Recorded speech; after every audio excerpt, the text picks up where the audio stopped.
Next question is from GATE 2020, heat transfer for 2 marks.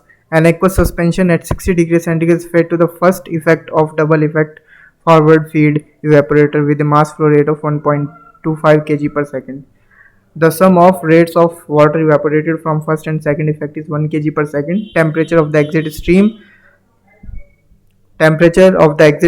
from the first and second effects are 160 respectively. Consider specific heat of aqueous suspension and the latent heat of phase for water is 4 and 2200 respectively over this temperature range. The steam economy is. Let's start with the solution. You can see here, this is the scenario, right? We are entering the feed in the first effect evaporator. This is the double effect evaporator, right? This is the first effect. First feed entering the in feed forward. First feed is entering into the first evaporator, and this is MS is the steam is passing through this. Steam is contacting with the shell only, right? So it is not entering inside the evaporator, but feed is entering inside the evaporator, right?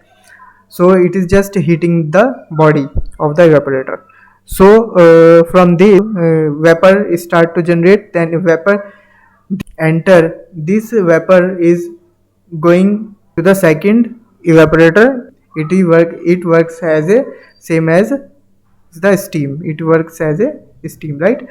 And L1 means this is the liquid, right? This liquid is will enter into the second evaporator.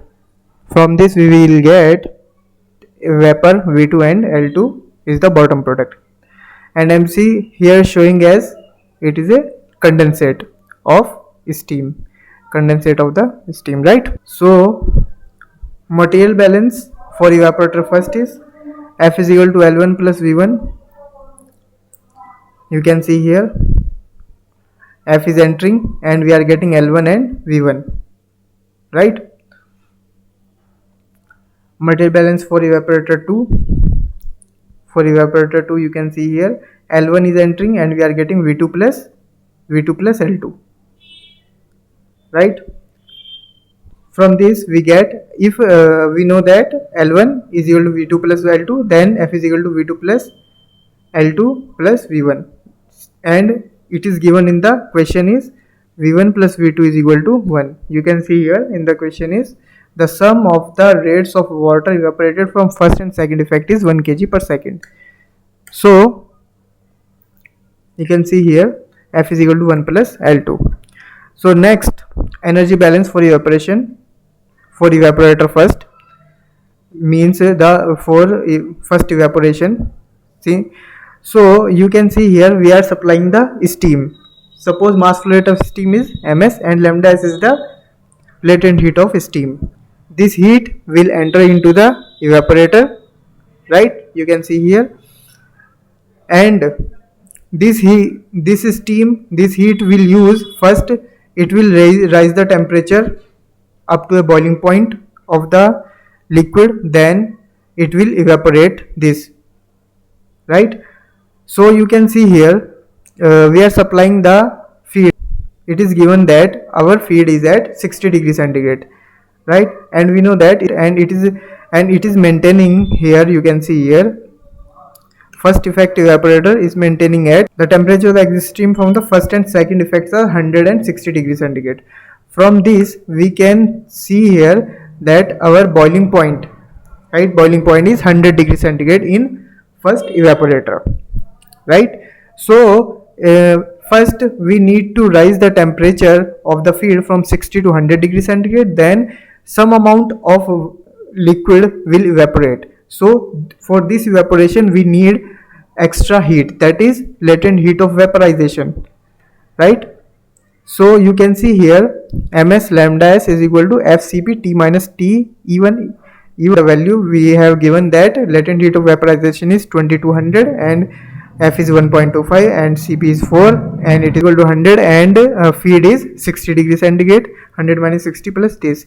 From this we get ms 2200 is equal to 200 plus v1 into 2200. Next, energy balance for evaporator second. You can see here one thing, that our liquid, since we are heating it up to 100 degrees centigrade, then evaporation will take place and some liquid will go from the bottom side of the evaporator. Then this stream is at 100 degrees centigrade. This stream is entering at 100 degrees centigrade, and it is also entering from 100 degrees centigrade. And if it is entering at 100 degrees centigrade and it is already at 60 degrees centigrade, this evaporator is maintained at 60 degrees centigrade. How it can be possible? Remember one thing, whenever we use multi-effect evaporator, first effect generally used at atmospheric pressure, then we will use some vacuum. Generally we apply some vacuum so that our boiling point will decrease. So here the boiling point is decreased to the 60 degrees centigrade. We are already supplying the temperature at 100 degrees centigrade. So that means it will help us, it will be useful for us. So this will be on our side. So this is the reason why I am adding this v1 into lambda, v1 lambda plus L1 Cp TL minus Te2 is equal to v2 into lambda. You can understand this.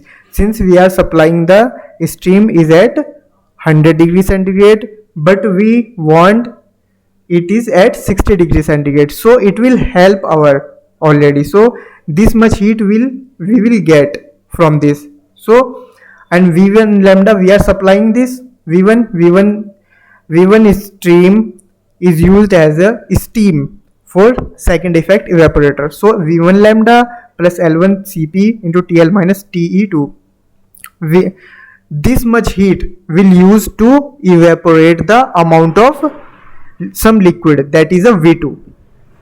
You can see here, this much heat will use to evaporate this liquid v2 only. Since it is already at 100 degrees centigrade, so this temperature will decrease up to 60 degrees centigrade. It means it will give the heat to the liquid to evaporate at 60 degrees centigrade. It will go directly into v2, right? And this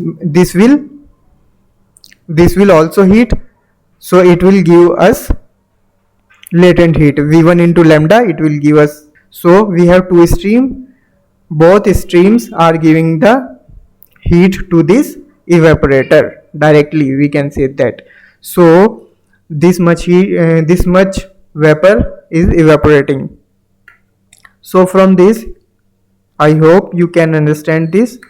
I hope you understand. So we will see here, it will be this.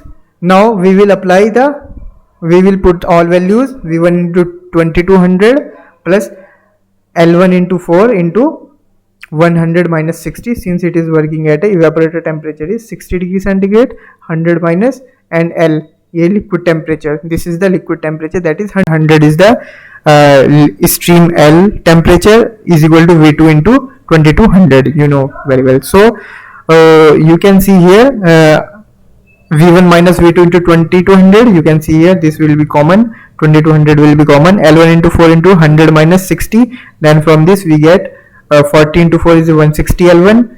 Then we know that v1 plus v2 is equal to 1. Then we can write it as v2 is equal to 1 minus v1. v2 is equal to 1 minus v1. From this we get v1 minus 1 minus v1 into this. From this we can see here 2 v1 minus 1 into 60, and we know that it is also, we also know that L1 f is equal to L1 plus v1, then it will L1 is equal to f minus v1. So we know that f is equal to 1.25 minus v1. So you can see here v1 will be 0.471. So we are getting now 0.471, v1 is equal to 0.471, and this is the energy balance for evaporator first, right? So we will put all values here. We will put V1 is equal to 0.471. you can see here this is the material balance for first evaporator. You can see here energy balance for first evaporator, it is ms into 2200 is equal to 200 plus V1 into 2200. we will put the value, then from this we get ms is equal to 0.5619, and this is the ms actually the steam supplied. If it is a steam supplied, and next we know that steam economy is given as, there is no slash, actually it is a steam economy. Steam economy is equal to mass of total water evaporated upon mass of total steam supplied. We have calculated it as ms is the total steam supplied, that is 0.5619, and mass of steam supplied, right? So steam economy, and we know that mass of total water evaporated, it is the total water evaporated, since it is given that from both we are getting 1 kg per second, right? So I will put it 1 and it is 0.5619. from this steam economy is equal to 1.779. this is the final answer actually. Since we have given V1 plus V2, it is a V1 plus V2, right? So it will be 1.779. remember one thing, whenever we use first effect, whenever we use single effect evaporator, then we get steam economy generally less than 1. For two effect evaporator, generally we get more than 1 or more than 1, and normally, and if we use triple effect evaporator, then we get more steam economy. Then steam economy can be more than 2 or 3 also, right? So just remember these thumb rules. It generally used in designing and other things. In process engineers generally use these types of thumb rules. So thank you. Please make sure to like, share and subscribe my channel. If you have any problem regarding with this question, you can ask me anytime. You can comment me, right? So thank you.